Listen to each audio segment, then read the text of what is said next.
So apparently, dude, this game, Slay the Spire 2. Oh my god. Like super popular. I didn't even know this. Okay. How does this keep happening? Here we are yet again with another indie game releasing in the same week on the same day as a highly anticipated AAA release, though the type of anticipation widely depends from person to person, and it comes out and it just absolutely crushes them. Yes. Slay the Spire 2 has had 7 times the amount of players as Marathon. 7 times. That's sad. Now, I'm not going to sit here and try to tell you guys that I think that Marathon is some failure. I think that the game did within expectations of most games. It was all right. Yeah, it was all right. It's not. It was not Concord 3. Now it might end up at Concord 3, but it's not there yet. Problem is that Marathon isn't most games. It's one of Sony's biggest bets. It's coming from a studio that's behind some of the most prolific first-person shooters in the entire industry. It's got a ton of money and a ton of marketing behind it. Oh, a lot of marketing.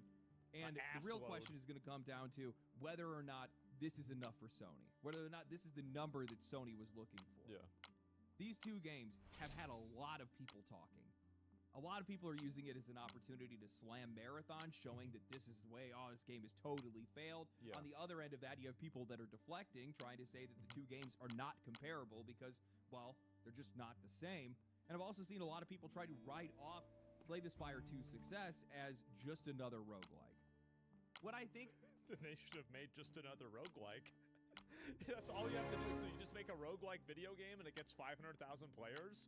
Wow, that's crazy. I guess every single roguelike gets 500,000 players. Jesus, who thinks of this? All this discussion does is ignore some really incredibly important questions. Who is playing these two games? Yeah. Why are they choosing one over the other? And what are they chasing? That's what we're going to find out today. Yeah, about right. The last couple of weeks, honestly, the last couple of months have been kind of insane for games. There's been plenty of... I can't believe they nerfed my build in this game. That's how good I was. Drama that we'll be getting into, but man, gamers have been genuinely eating so good recently. We need to take the time to appreciate that. February had Neo 3, which ate up a lot of my personal time, Eugenics as well. I can see why, bro. If you can't even dodge that attack, that mob's been in fucking Team Ninja games for 7 years. It's been in Team Ninja games for 7 years. You get hit by the same overhead slam.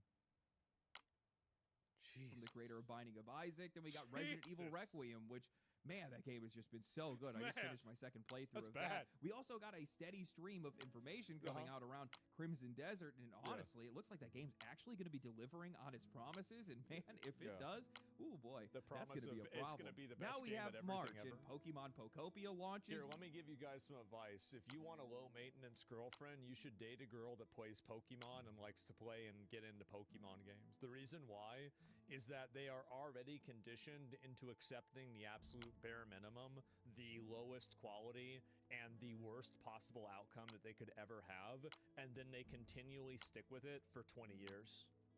So if you want a girlfriend, it's low maintenance, it's not going to cause you any problems, go to the Pokemon section and find one of those. Which is genuinely a good Pokemon game. PlayStation launches Marathon, which seems to have found an audience that genuinely enjoys it. But the player numbers definitely leave a lot of questions on the table. Questions that get a lot louder when on the exact same day, it is entirely eclipsed by Slay the Spire 2. Yeah. The comparison of these two games flooded social media almost immediately. Marathon peaked at about 88,000 concurrent players. It lost momentum over the weekend, something that we normally don't see, and it never broke over 80K again. Slay the Spire 2, however, launched to over 175,000 players, and it kept climbing day after day, eventually hitting a peak of 570,000 concurrent players. It is now the 20th most played game in Steam history. It's insane. These are absolutely absurd numbers.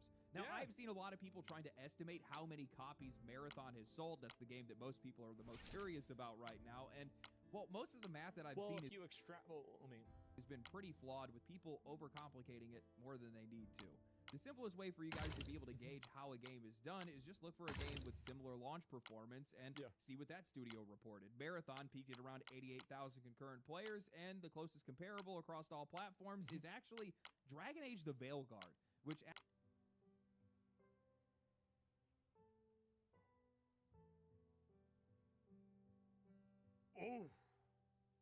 actually had more players, about 1,000 players higher than them. EA reported that game had engaged 1.5 million players at launch, whatever that means, but I find that to be an overestimation. Because Dragon Age the Veilguard was free, I think, with like some sort of like Game Pass or some other variation of that. And also, players is not sales. So whenever you hear the word players, there's a reason why they're saying players and not sales. I think that if you compare it, like I would say how many copies has Marathon sold? Probably like 600,000, 700,000. Like maybe a little bit more than that. Like that would be my guess. Marathon is likely sitting right around there, likely just below that, or maybe just at 1 million copies sold.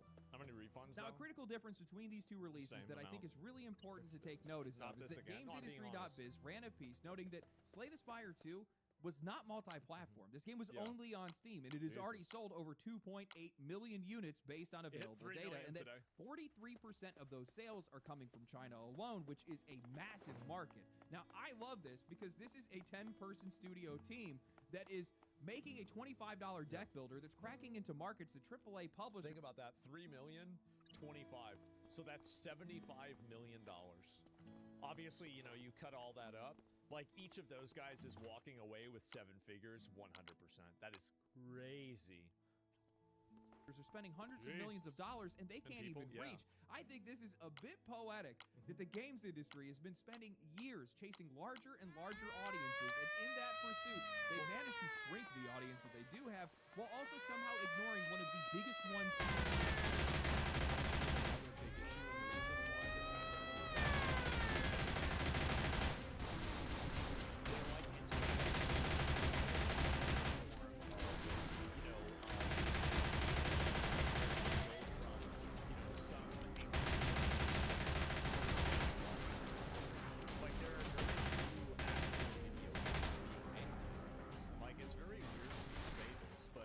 Like, whenever I played Resident Evil, for example, like, I mean, cutscenes are great. We love cutscenes. But, like, the problem is that some games are just all dialogue, and there's, like, no real gameplay.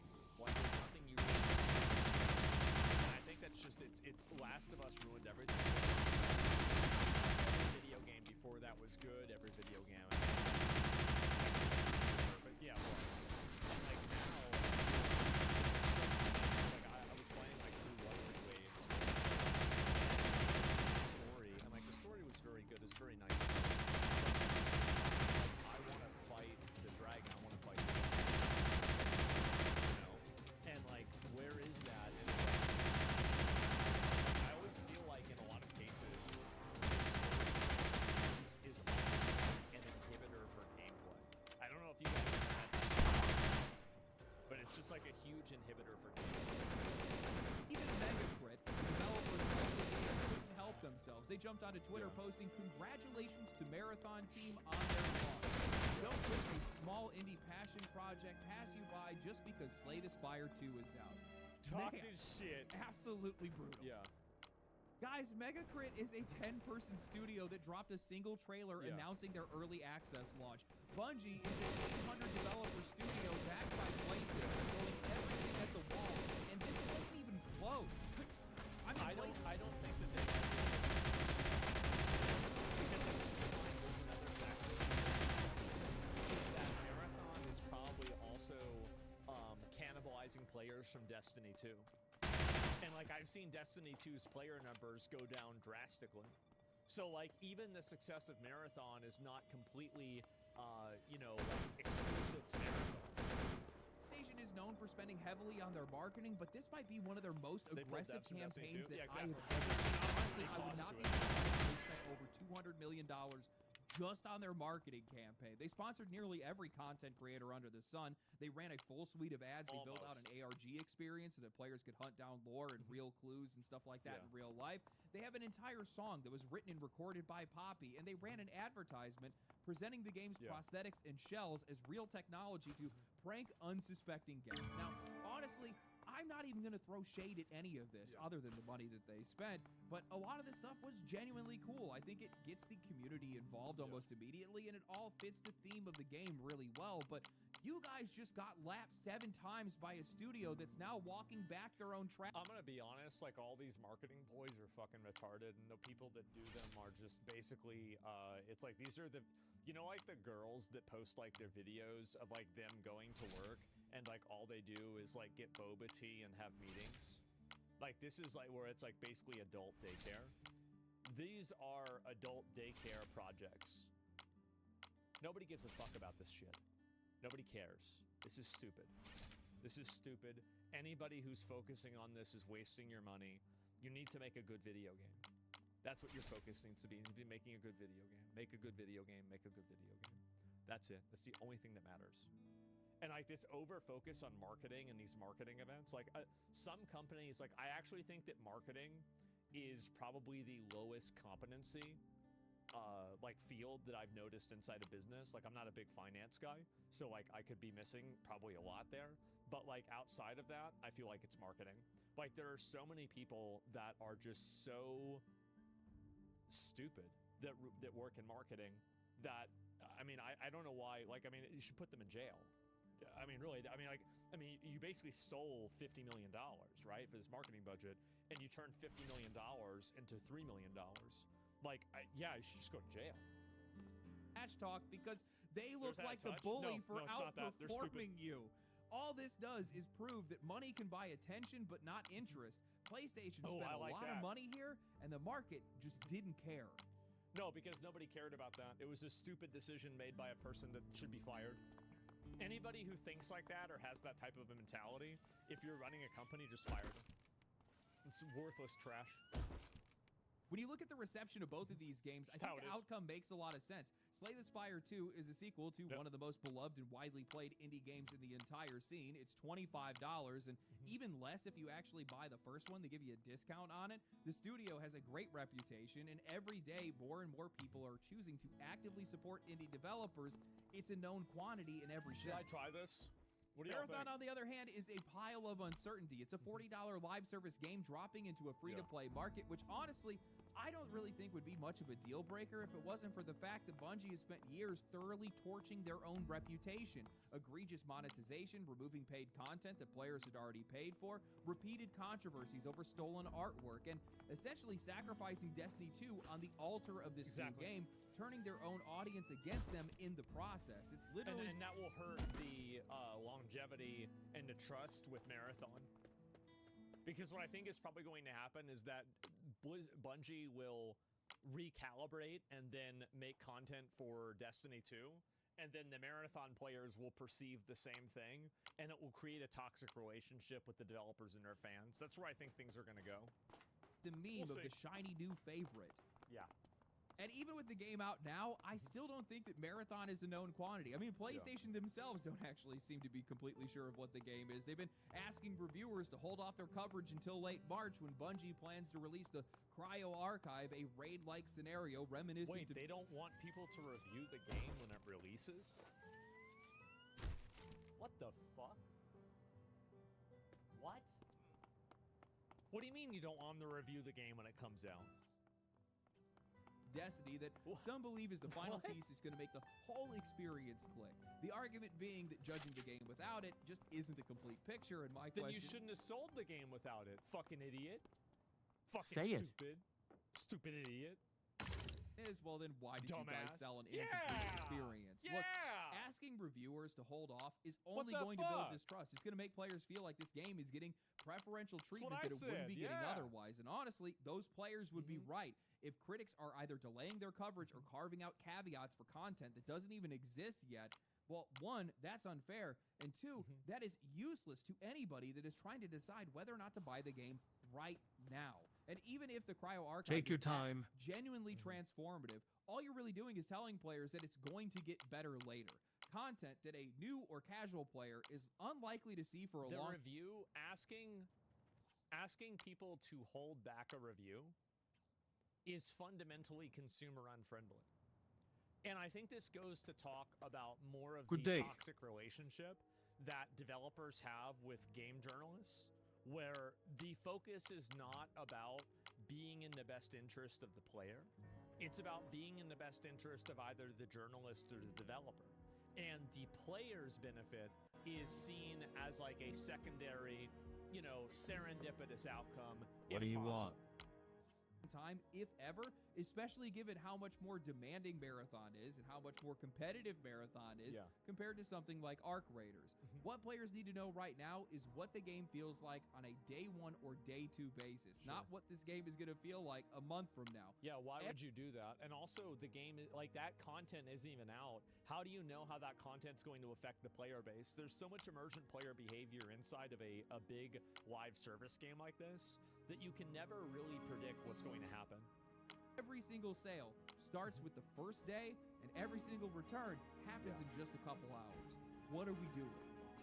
What I think everybody is missing in this conversation is that players do not need a complete picture. All they need is a snapshot, and most people have already made up their minds on this game before it even came out. I think that's exactly what the numbers are telling you right now. Marathon's audience didn't grow over the weekend. It declined and then stabilized. That's the really people bad. that were on the fence gave the game a shot and didn't come back. The people who are playing it right now are the ones that were always going to be playing it. Yeah.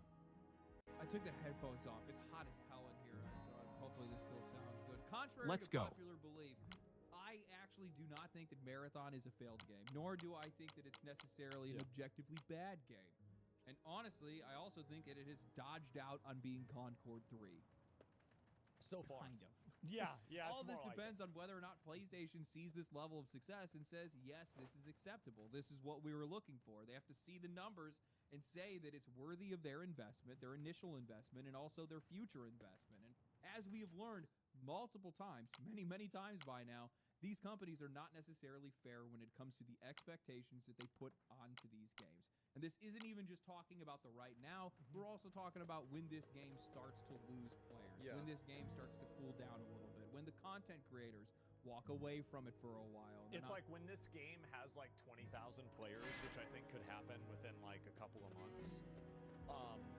I do think you could see, like, I do, like, you can't run a AAA studio the size of Bungie with a player base that is 20,000 people. You just can't do it. Like, Essentials only. It doesn't matter, like, because you can't monetize on that level. You don't have that many microtransactions. You can't do, you know, other types of fucking, you know, like pay-to-win stuff. So the amount of money you can make is minimized. Whatever you're trying to measure. I'm just saying in general. Sponsor it anymore when there's a content wall. And I saw Shroud talking about it, and he had said, well, they put too much money into it. PlayStation wouldn't abandon it even if it had 3 players. 57,000. Brother. Didn't you have a game that also failed? Well, not only, I mean, and also, like, by the way, Shroud is wrong. He's wrong about that. There are 2 examples I can give to show that he's wrong. The first example that I would give would be the fact that they shut down Bluepoint Studio that made one of the most successful remakes of all time, which was the Demon's Souls remake. That was one of the release cases for the PS5. And the second instance that I would also give for him being wrong would be, I forgot. There was another one. I forgot what it was. That's the first one. Oh, Concord, right, of course. How am I not thinking? Yes, Concord. Concord was a completely new IP, and they tabled that after hundreds of millions of dollars. Like, they even planned out an entire universe for Concord, and as soon as it came out and people hated it, like, PlayStation basically, like, it's like, this is what they did in the 80s. They buried all of the ET Atari games out in, like, a Mexican desert. Like, that's, if Concord came out and it was 1985, you would have a Mexican desert full of Concords. That's it. I think that this game has found its core audience, and I think that audience is they refunded the players. And that's I think crazy. that this is a real extraction shooter, which kind of ends up being a problem. It does make sure that audience is incredibly passionate, and it also does at the same time make that this audience is probably going to be much smaller than Sony probably originally thought it was going to be. This game is incredibly difficult. It's not very forgiving. And when you have this raid-style content that's being... Extraction shooters, by definition, are extreme hardcore games. the people that want extraction shooters want a hardcore game. That is, they are by definition hardcore. Touted as the end game. Well, it's going to be really hard for a lot of players, the wide audience, the majority audience, to be able to enjoy that content when they're constantly losing their stuff all the time. And I can't imagine that that raid is going to be all that fun if you do not have some of the best equipment available to be able to take it on. Yeah. Now, I don't know if Sony is okay with this game being a Helldivers 2, a game that is hot in a season but colder for the year. That's something that we're going to have to wait to find out. I mean, Helldivers 2 had such a huge ceiling, and it was massively more successful than Marathon. It wasn't even close. It had cultural relevance. There are a lot of collabs that they've done that have done very well also, and they've managed to find their own footing later on. And also, the studio is probably a fraction of the size of Bungie, just based off of just studio entropy, where like a studio over time just accumulates more people.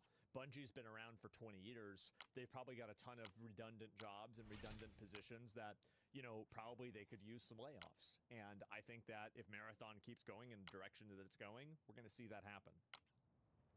Genuinely, I'm not shitting on Marathon, okay?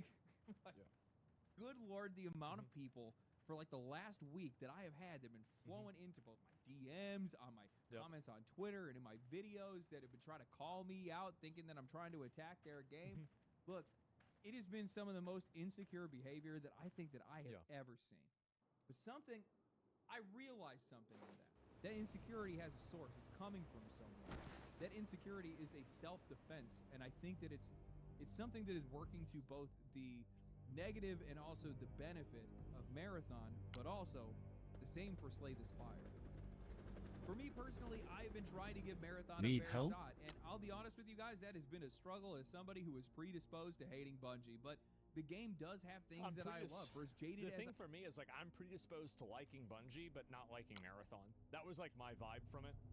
I am as a Destiny player who lost content. I really liked Halo growing up. I cannot deny that this game feels incredible to play. Yeah. The movement, the gunplay, their take on science fiction, the worlds that they built, all of that stuff. That's all still here. That's all still Marathon. Man, this game is so over. One of those pretentious fashion shows where it's all fashion.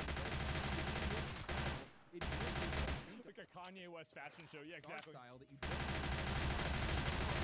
you open a menu and your brain just starts to items in different ways that make the game just so needlessly confusing. I get that buying specific items from specific factions is more accurate, but I do this stuff by what I actually know, whatever else, without feeling like I need to go on a damn game.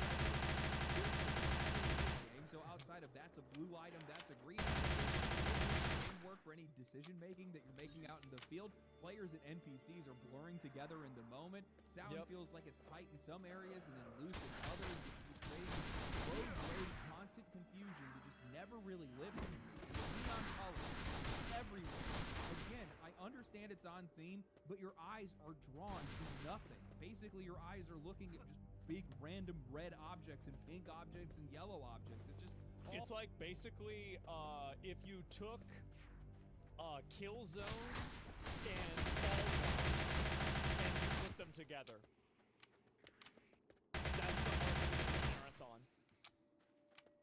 Visual noise. Now, the problem that I'm having is that I don't know how much of that is the game and how much of that is me. I have never had this happen before, but I cannot tell if these things genuinely bother me or if it's just that I have nothing left to give. I don't trust Bungie. I'm exhausted with live service. The rate that these games launch and die every single year has been... Then I sat down with Slay the Spire. Entirely different, but the feeling is not. Game shouldn't feel this in a flow state. Every single mechanic was so curious. Also, that you're not dealing with like this is another big issue that games have, is that there's so much things in a video game sometimes that it's just overwhelming, and again it's like it's a distraction. It takes you away from the actual gameplay. This is a video game. Explaining themselves right there on the card. The menu is so simple to be able to navigate. I love that game, little but it hit of worked. reward every time I take down an elite or something else clicks. I just couldn't stop. And when I finally put the game down, I didn't feel exhausted. I didn't feel that game would be there whenever I came back to it. There is this simple bliss in that simple sense of security. This is something that I think returns to what a lot of classic games used to feel like, where the experience was all about discovering things on your own and taking your time, where the tools were simple, but everything just felt limitless. And then I started wondering, maybe this is the exact same feeling.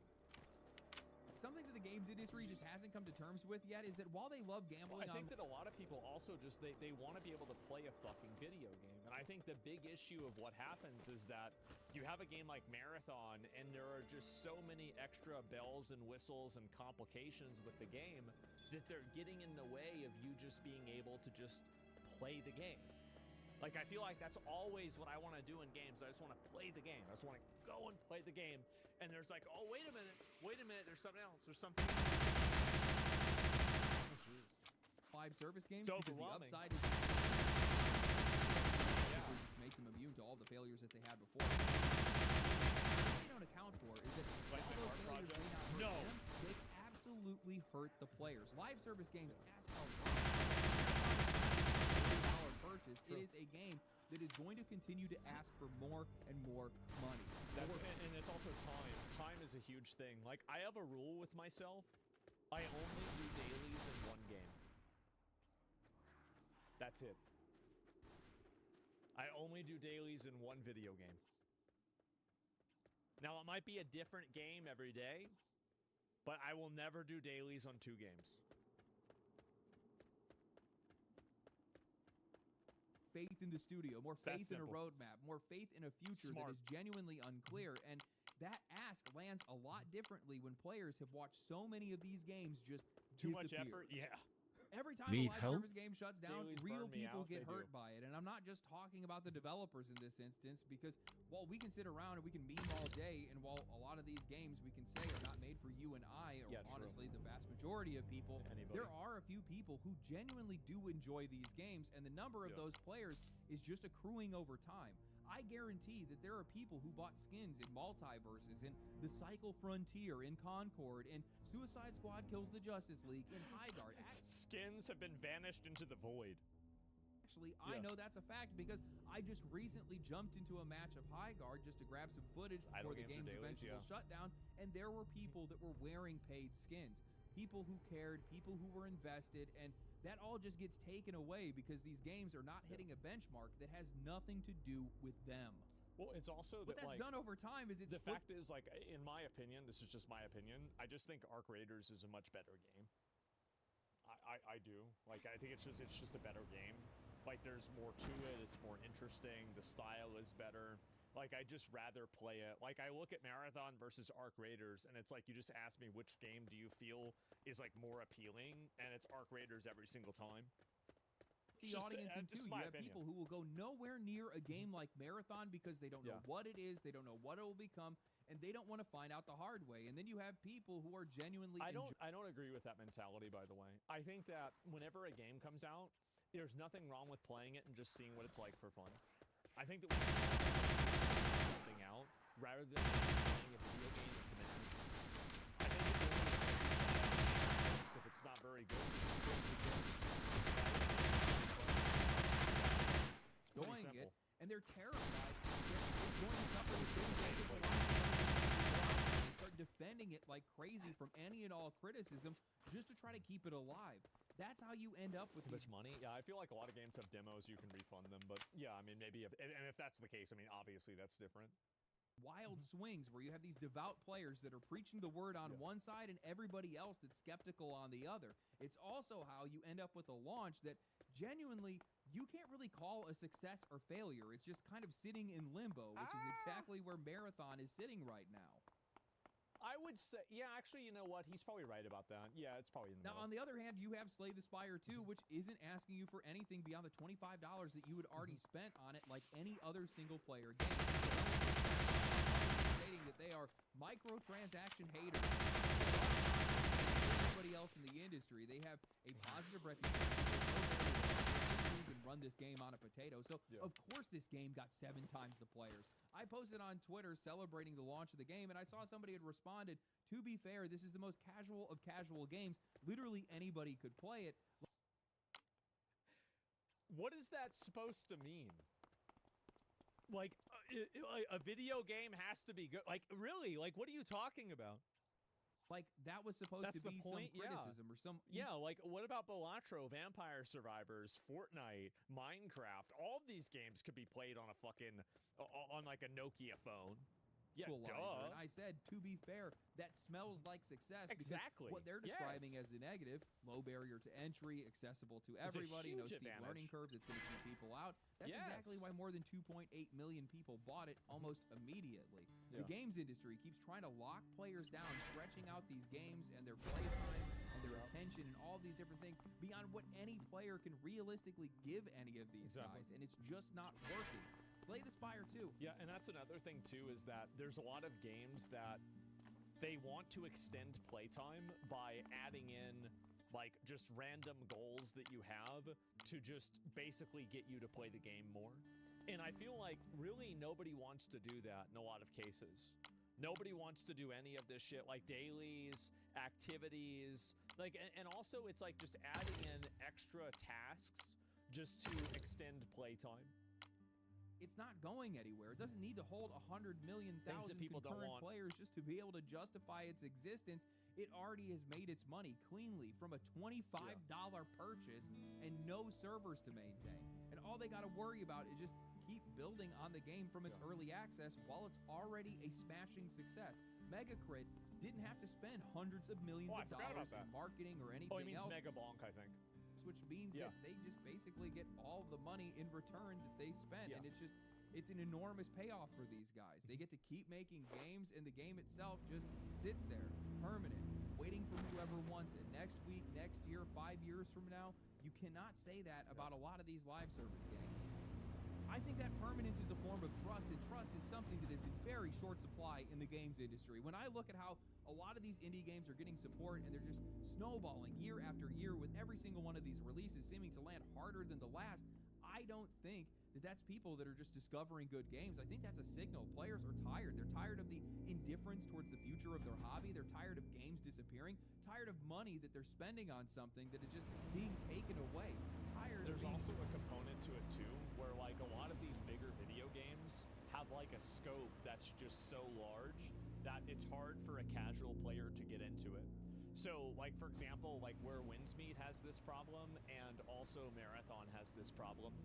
And it's like there are so many complex systems that are hard to understand that you immediately have to interface with that you don't discover in like organically, that it just is overwhelming for a casual player. And you compare that to like something like Mugenics, for example, which is another really popular, successful indie game recently, or you look at, you know, maybe Slay the Spire. I don't know a lot about that game, so I can't really compare it, but Megabonk's another good example. These games are very simple. And I think that that's another element, is that a lot of video games now are over-designed. They're completely over-designed with no real purpose or value attached to that. It's just more stuff for more stuff. As to put faith in studios that just haven't earned it. And every single time they open their wallet up for a Megacrit over a Bungie, they're saying so. Yeah. I had to motivate myself to play Marathon. I could not peel myself away from Slay the Spire 2. I have not felt compelled to play Marathon at all since I played it on stream. I've not even considered it. Damn, is that game addicting. Once you start unlocking stuff, once you start figuring out new builds for some of the characters. I played the first game. I think I beat it in like 50 hours or something like that. I got 10 hours into this one. I'm probably just going to burn straight through it. I have a problem with roguelikes. I'm going to be honest with you guys.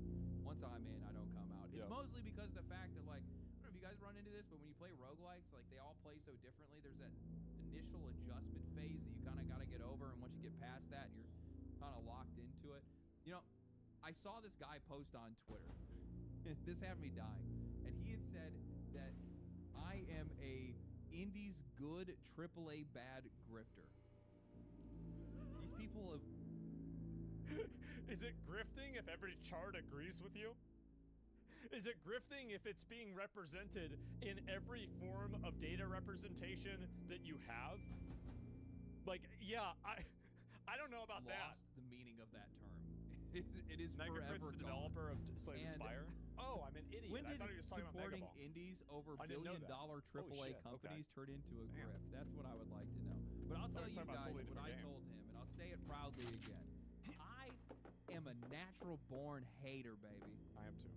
I am somebody that is jaded by an industry However that left bad me he is, behind, I'm and I worse. have no problem way with worse. championing an industry Huge that problem. I see that's trying to bring it back. Super bad. Am I picking sides? You fucking better bet I am. Yeah. You know, I don't want Marathon to fail. I see that people Spaces, why are we advocating for games to be lazy and stupid? Oh, it's over-designed for casuals. No, it's over-designed for people who want brain-dead games. I don't get why you'd act like it's a good thing for it to be lazy and entitled.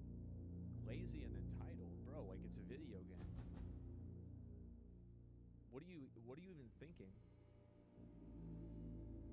Lazy and entitled. It's a video game. What? Like, it just on a like the basic premise of what you're saying is just so foundationally disconnected from the way that people see video games. I don't even know what to tell you. Like, really, like it's people play these for leisure. They're not playing these to, you know, leave their mark on the world. This isn't the most important thing in their life. It's their entertainment for the evening. Holy shit, man. Relax. Calm down. It's way different from the way modern gamers see games. Sure, people used to have fun losing and not auto-winning. People lose in, what do you mean? Like, you lose 50 times in like Vampire Survivors. You lose constantly in Megabonk. You lose constantly, I don't know about Slay the Spire, you lose constantly in Eugenics. Like, roguelikes are built around losing. Like, if you, like the entire gameplay loop for roguelites are losing. I like the game. While I definitely have a jaded history, I can still see that there's some of that Bungie magic like that's Elden Ring being squeezed out of it. Black Myth Wukong. And I would kind of like to see them try to iterate on that. The question just becomes whether or not that's what Sony wants, whether this game's success is what Sony sees as a success. Now, the one thing that I will say is it does seem like Sony did just greenlight another project with the company, so maybe that means all clear. I don't know. I'm still going to try to give the game I don't think that's another fair shot. I need to try so. to play it with people and stuff like that too, but so far, I've just been bouncing straight off the game every single time I try it.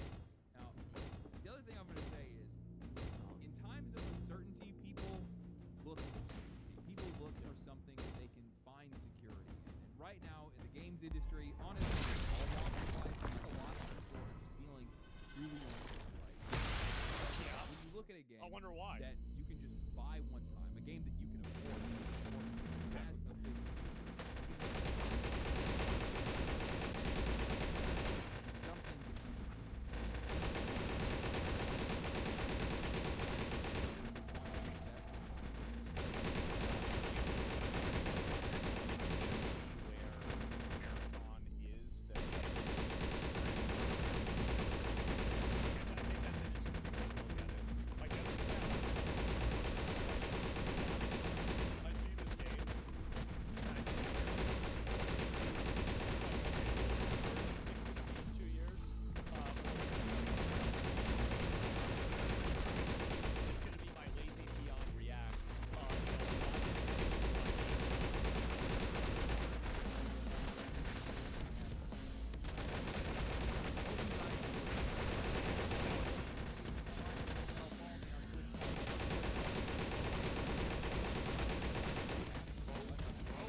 the problem, I think, is it's not even about woke stories. Like, I think that woke stories could be okay, but the problem is that when you have design by committee and a story is being written by 17 people, you lose the human element because it's not being written by a human, it's being written by a group.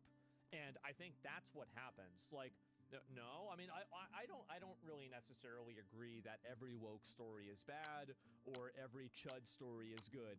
I mean, like, obviously I'm massively biased, but that doesn't mean that it's 100% one way or another. Baldur's Gate 3 is woke as hell. Well, I mean, woke, in my opinion, is like performative identity stuff, you know, stuff like that, not just simply, oh, there's somebody who's gay. Like, I don't think anybody really thinks that's woke, other than like maybe 3 dumbos on Twitter. So, yeah, I don't know. What's the name of the video again? How the hell? It's called How the Hell Does This Keep Happening? Which I definitely think is a good question, right? It definitely is.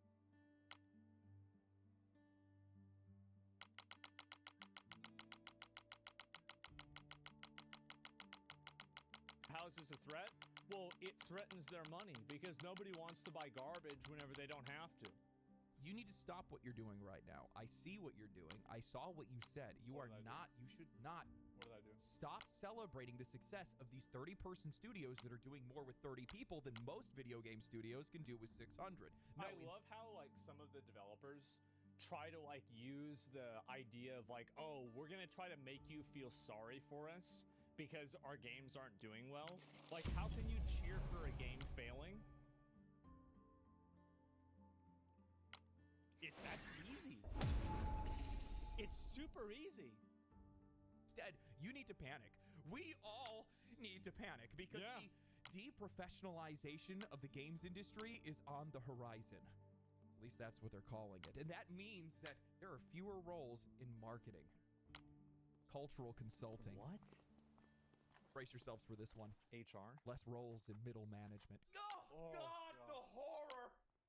Oh, jeez. So today we're going to be talking about people with useless bullshit jobs that add no value to the product or the company whatsoever are losing them. Oh, guys. Oh. Oh.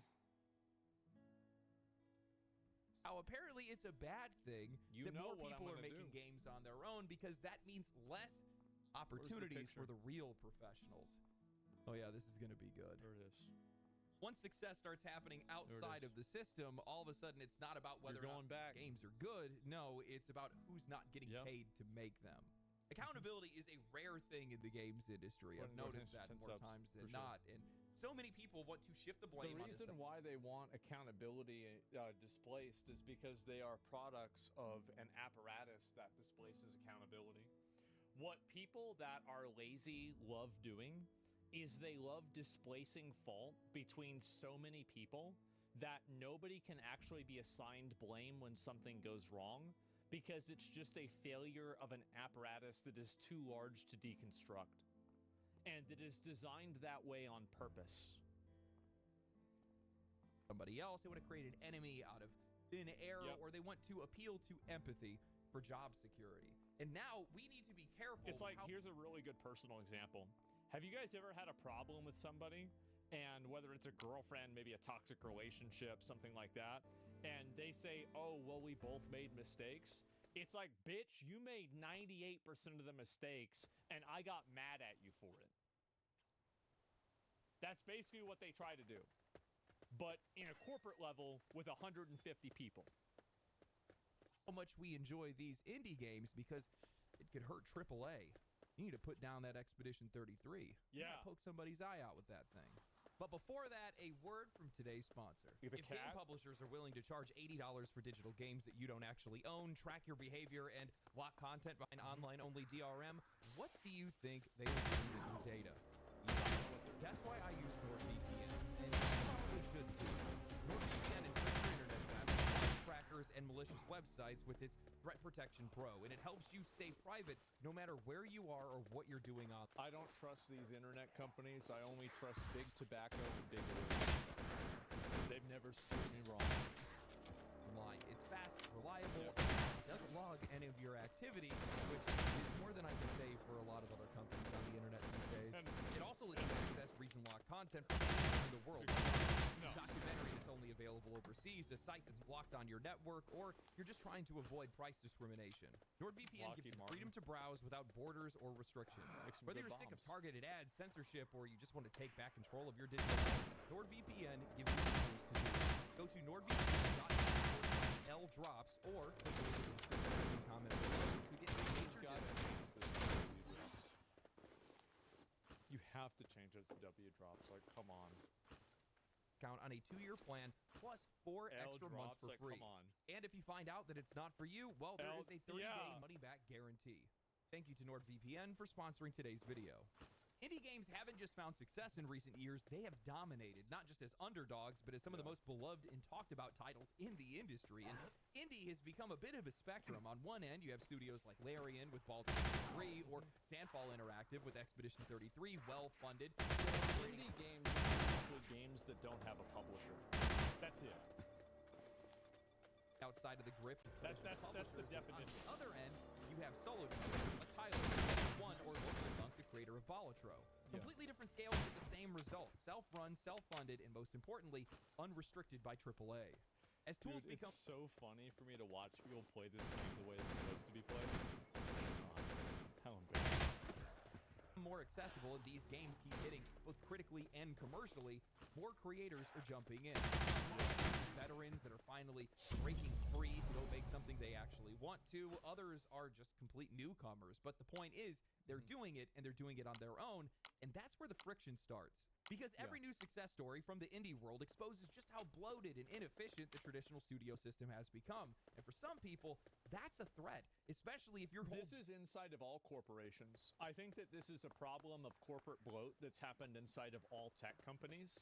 And this is why I think that there's a form of organizational and managerial entropy that happens inside of these companies where more management gets more management, and before you know it, all you get is management, and that's the problem. Middle management? Yeah, exactly. Job exists within a 500-person pipeline. Yeah, look at Twitter before Elon, look at Meta, look at all these companies, and think about how many people that they let go, and think about the fact that the product did not change. That should say a lot. Purpose developers are doing AAA what YouTubers did to network television, streamers did to cable news. They are proving that you don't need 10 departments and 1,000 employees to make something people actually care about. And just like how content creators are often branded as unprofessional by legacy media, indie developers are now getting the same treatment from the AAA establishment. Unprofessional means unwilling to work within the imagined confines that have been invented for you. Oh, you're being unprofessional. How is that? Well, you're not playing by our rules.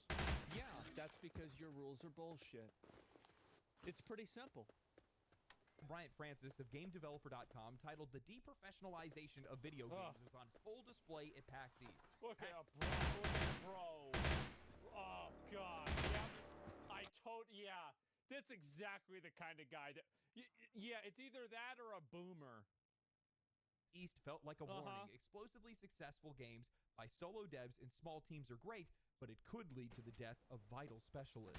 He writes, at DICE and GDC this year, I heard of a trend in game development that sent a chill down my spine. Deprofessionalization, as A16Z marketing partner Ryan K. Rigney defines it, Be aware of this. Is A16Z is it's like a sub-fund for Andreessen. Mark Andreessen runs the most successful venture capitalist firm in the entire world. Like, this random idiot video game journalist is being stereotyped. And also, by the way, I've interacted with people that work at this company. They're smart. They know what they're doing. Is a phenomenon driven by the overperformance of older. They're getting paid a lot more than he is too. I guarantee it. particularly free-to-play live service games, large studios struggling to drive sales, and the outsized success of some solo developers and small teams. These three forces, he argues, will combine to drive career professionals from the traditional professionalized side of the games industry. Drive career professionals from traditional professionalized sides of games? Yeah, that's the goal. Because they're worthless and they add no value. Yeah, that's the point. Duh. Yeah, now you get it. These people will decide to go indie, he continues. Others will leave gaming altogether. And in between, there is a vast spectrum of irregular working arrangements available. Stop your right. An indie success. Driving career professionals out of the industry is such a warped... It is. It is, because why is it that you need all these people? It's like Iron Man 1. Tony Stark built this in the fucking basement, and you can't build this with a lab. What the fuck do I need you for? And I'm gonna be honest, he wasn't really wrong. That's a great point. Floating door, holy shit, thank you for the subs. And Luke the Pizza Guy, you guys are gifting subs like crazy. Thank you. Thank you, I appreciate it, guys. Take that it's almost impressive. I'm serious. Let's just ignore the last 5 years of layoffs, project cancellations, studio consolidation, and instead blame the one guy who made a viral hit in his bedroom.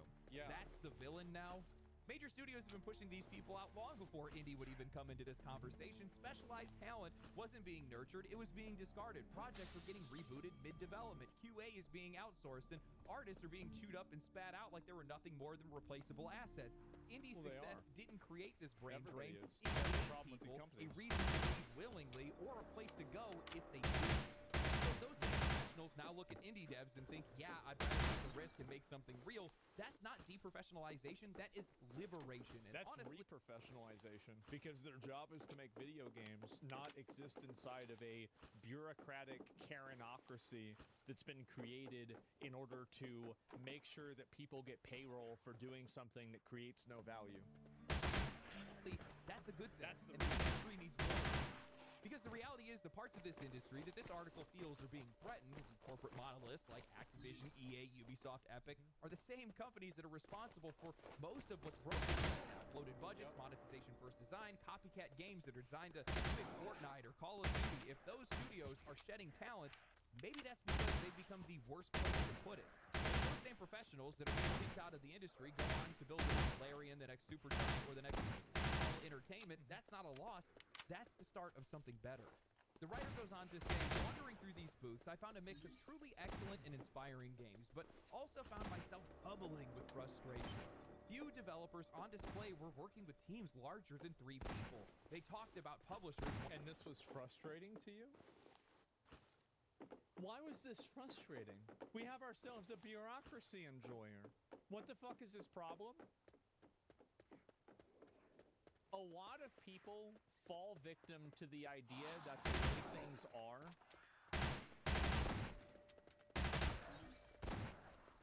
Let me see if I can find it. You know, throughout the years in business, I found something, which was I'd always ask why you do things.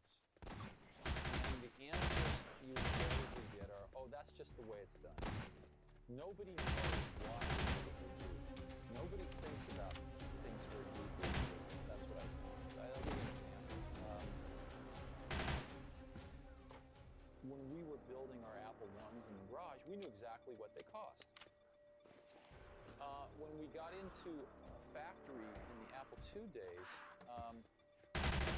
the accounting had this notion of a standard cost.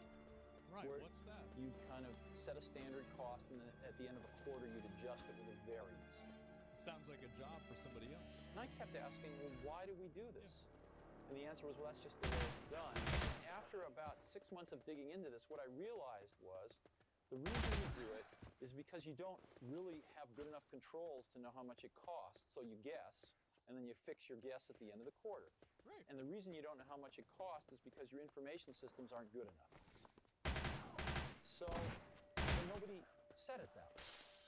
And so later on, when we designed this automated factory for Macintosh, we were able to get rid of a lot of these antiquated concepts and know exactly what something costs to the second. So, in business, a lot of things are, I call it folklore. Done because they were done yesterday and the day before. And so what that means is if you're willing to sort of ask a lot of questions and think about things really hard, you can do this pretty fast. Not the hardest thing in the world. I guess you just can't say the same thing in journalism, though, right? I just want you guys to hear it from the guy himself. Okay? Apple's literally overpriced. Well, Steve Jobs been out of the picture for a while. The last transcendent product that Apple made was what we saw by Steve Jobs with the iPhone. Wanting ever more expensive offerings as a part of their pitch deck, short-term contractors seem to be the best way to plug gaps. You think about it. Every single one of us has equivalent to what an iPhone 1 was in our pocket, probably right now. Except for 3 or 4 of you guys that are probably drug dealers that are using a flip phone. That is crazy. Apps, why did it feel like so few proper businesses were fighting to get their games in front of players at PAX? Speaking with Brittany and other developers, I think that deprofessionalization isn't just a catchy phrase to describe the demand side of economics. Steve Jobs would have 100% fired this guy. Yep, this guy would have been fired by Bro, Steve would have had this dude out on his ass. He would have had his shit in a box. Ooh. Industry hiring. It's a frustrating reality that may undervalue games from big and small teams alike.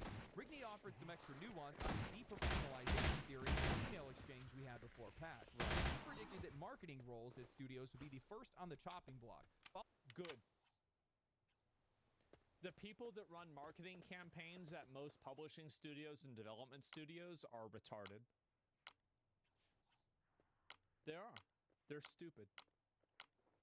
And I'll tell you, like, so whenever I do sponsorships, they'll tell me what to do, and I'll be like, okay. And then I just don't do it. I just do it my way, and my way's always better. That's it. Followed by roles that seem to be replaceable to management, even if they're not. I genuinely cannot believe that this article exists. The writer walks through PAX, sees a wave of exciting and inspiring indie games made by teams of 3 or fewer, and comes away frustrated. Why? Because there weren't enough proper businesses represented? What does that even mean? You just admitted that these indie teams are doing great work, but then you're upset because they're not expensive enough because the teams are so small? And then you go on to quote developers saying that publishers are demanding... Yeah, you're mad, bro. Like, and the thing is that the reason why he's upset is he knows what this means for everything else in the industry. Bigger budgets to take their pitches seriously, and somehow that isn't the problem. You don't see the connection. The developers at PAX didn't create the system, the publishers. This entire bloated mess is a natural result of an industry obsessed with scale, overspending, risk aversion. These indie devs are simply surviving despite it. But of course, now we arrive at the heart of the article, that scary word, deprofessionalization, and suddenly the tone shifts. The accomplishments of the brushed aside, their success becomes a problem, not a triumph. Because, oh no, they shipped a game that people actually liked without a marketing team, or a Ludo narrative synergy specialist, That's or right. a lead... Do you guys know what that is? No, and they don't either. Just it's a retard, worthless position that adds no value. Yep, just a worthless position. Put it in the garbage. Experiential curator. No. Wait. Like a live streamer? The thing is that live streamers, I think, are actually one of the main things that are the most capitalist and the most free to fail. Because every person chooses to watch somebody or not watch somebody. So if you fail as a live streamer or you fail as a content creator, you failed because you went into the free market and you lost. That's it. That's on you.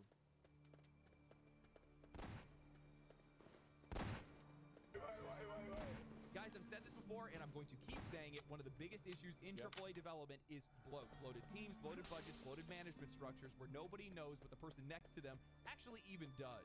You end up with departments that are built to manage other departments, pipelines that are so tangled that you can't even see the final product, and a burn rate that is so high it is hysterical that anything is shipped at all. And then they warn us, brace yourselves, marketing might be the first role on the chopping block. Brace yourself, guys. Video games are to become more expensive. Yeah, sure. Good. Most marketing departments in this industry are completely useless. It has never been easier to get your game in front of players if your game is actually good. Yeah. You can't fake that kind of traction anymore. You can spend millions of dollars plastering Avowed on trains and buses, put an ad in Times Square, but it won't matter if the game doesn't deliver. Meanwhile, Expedition 33 has people screaming about the soundtrack, the story, the characters, the combat, because the game itself is worth talking about. You don't need a 30-person marketing team if your game hits. You need a game that deserves to. You need a good game. That's all you need. You need a good game. And if you want a good marketing push, you can get that. And I think marketing pushes do help certain games. But you can't polish a turd. You can't put lipstick on a pig. It doesn't matter how many people you pay to play your game. And also, like, I have a huge problem with the way that companies and marketing agencies handle promotions for streamers. I think that they are creating so many problems by how badly they handle them. I unironically think that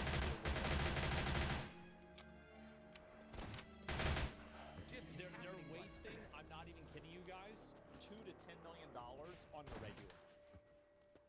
Imagine example. I don't want to make an example because if I mention that company, I would want them to work with me in the future. And so, but like, there's a lot of examples. I'll give you one. Immortals of Avenum. There. That. Right now, that's what's going on. And it's not deprofessionalization, it's rebalancing. This industry has been top-heavy for too long, and the hate is finally Whoever starting. was in charge of that marketing campaign should never be in charge of anything ever again. To shift towards the people who actually build the damn thing. The article then pivots to acknowledge a different kind of success story, the creative renegades, the ones that are making weird, original, impossible to greenlight games that traditional publishers would have left out of the room. Right. Britney praises them, calling them out as this is the only creative industry on the planet where one person can make $100 million making something by themselves, which, yes, What about crypto? true, but the tone here still drips with discomfort, like it's a cool fluke and not something to build on. Yeah. Now, to the author's credit, they go on to clarify that small teams aren't obligated to hire anyone. They are doing what they can with what they have, and better tools have made that possible. But here's where the framing starts to slide sideways. They say what's really wrong is that so few people benefit from this new status quo. Not that small teams... Let me get this straight.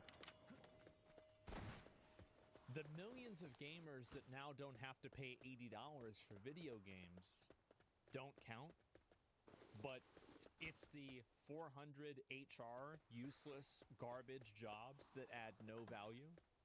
They're the ones that we need to care about. So the customer just isn't even considered. Well, it's no wonder this guy's a journalist. are succeeding, but that too many people aren't a part of it. They then go back to Rigney and bring up a new example, Aaron Rutledge, former lead designer of League of Legends, Black Ops 4, and Apex Legends, now running a consultant firm called Area Denial, basically a hired gun. The writer admits that his career sounds romantic, but then calls this model a structure that celebrates the few over the many, one that elevates roles like design and programming while leaving out non-essential positions. What is this? How do you go from saying you just self-reported? You self-reported it. You said it yourself. Non-essential. Then why are you there?